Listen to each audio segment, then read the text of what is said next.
Maja John Madden in Veracruz on a bench in front of my new favorite coffee shop, Jarritas de Oro. Wonderful coffee shop. I've developed great relationships with people in there over the last 2 weeks. Yeah, and this is a relationship that's going to last 2 weeks more, and then I'm out of here for closing out. So this is quite a temporary relationship. You know how they say relationships are for a reason or a season, very rarely for life. I want to do a little talk about how relationships go away. And I've just talked about 2 of them in another video, but I'll reprise them. My friend Shell in Chicago.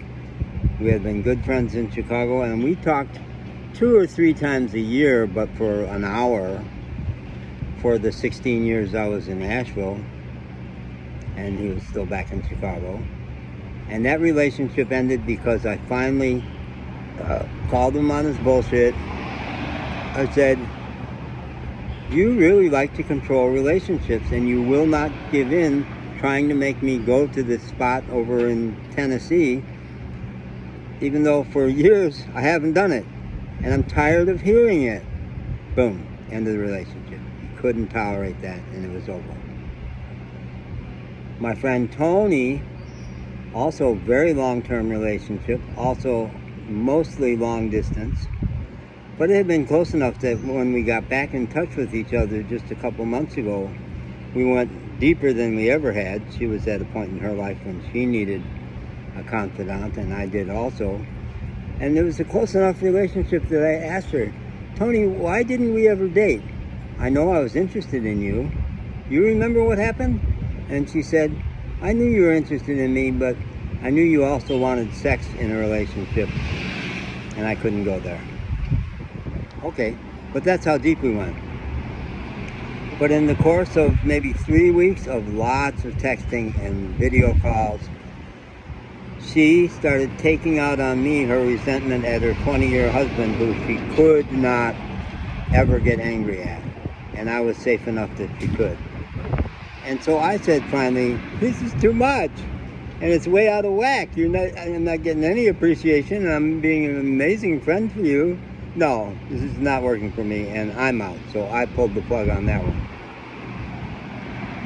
Now I'll mention another one. My friend Diana in Asheville, North Carolina. When I moved into the seniors building 3 years before leaving Asheville, Diana and I became soul friends. That's the word I used. I did a talk at an evening of storytelling, a 15-minute talk that I had crafted like no other piece I had ever done. So many rewrites, so much editing, and made it perfect, about how we had become soul friends. And we knew that, and we loved using that term about our relationship. And it knocked people out, big standing ovation. And when I left Asheville for the high mountains, I'd always visit her when I got back. And one time I recorded it for her on video, with her sitting in my car and me up on the street performing it for her. But Diana hasn't seen me for 3 years. Her health is very seriously failing. She's legally blind now. She's had a couple of surgeries. She is looking like not long for the planet, even though she's only in her 60s.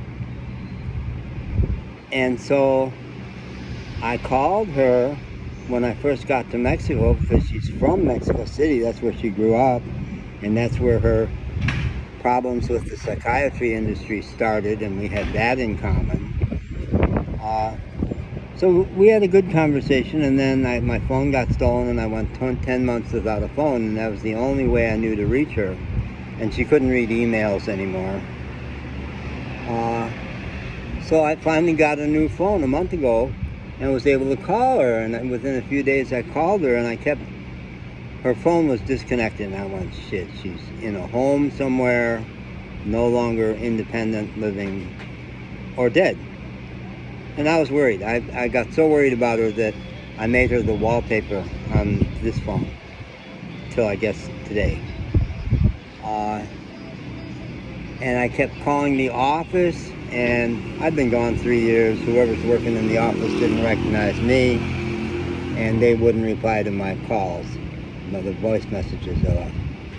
So here in Veracruz, my Asheville friend Jose Iniguez, who was a co-worker of mine at Earth Fair for several years, and we had stayed in touch with him on Facebook. When he saw on Facebook that I was in Veracruz, he jumped on it, and we are really having an amazing season where I walk around shooting videos, and he says, that's where I went to school, that's where my house was, that piece of graffiti over there by the Avenida Miguel Camacho, the main road, that is Al Pacino, and it was there 30 years ago. So spectacular, who knows how long it'll last, but while I'm in Veracruz, it's red hot. And I said, Jose, would you be willing to stop by Battery Park Apartments? And everybody knows Diana. She sits out front all day long chain smoking, and she's such a dear that people always hang out with her whether they smoke or not, just to be in her orbit. And go by and ask if she's still there. Does anybody know about her? They may not talk to you in the office, but ask people coming in and out of the building. And he did that for me a few days ago, and wrote back and said, they told me they'll relay your message to her, which means she's there, means she's alive. She won't call me because she's got too much going on, and she loved me intensely at the time, took care of my dogs, loved my dogs. We were in and out of each other's apartment, but it was a season. It was a season, and I have to bless her and let her go. And one more, I'm realizing there's one more. Hillary goes way back in my life, into my 30s, a young woman who fell for me and I fell for her, but I hadn't explored my sex abuse memories yet. And when I experienced her as being real anxious, I dumped her because she was too anxious, even though we had had sex, and she was amazing, sensitive, good sexual partner. I didn't know myself. I didn't know why. I thought that she's just too anxious. I didn't know it was because we were getting right up against my own sex abuse memories and I couldn't tolerate it. So over the last 4 years, she has haunted me as the person I hurt maybe the worst. And I had to make amends. So finally I made another push online, looking for people, looking for her. Been Verified is the app that I mostly use for that.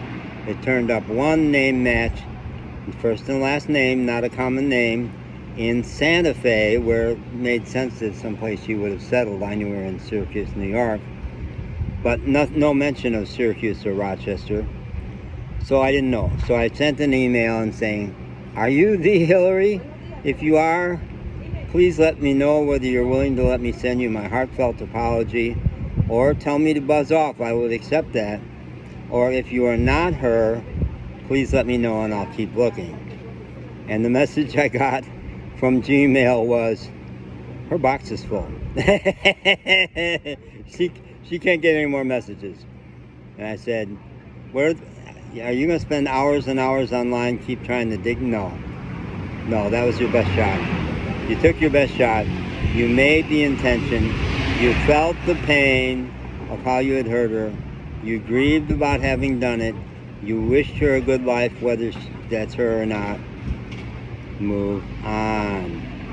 Because if you drag all of them behind you, you will have no energy for the here and now. You will show up in Cozumel still haunted by all these old ghosts and not available to the amazing people you're going to meet in Cozumel, right? Yeah. Let go, big boy. Don't hold on. Don't hold on. All right, bye.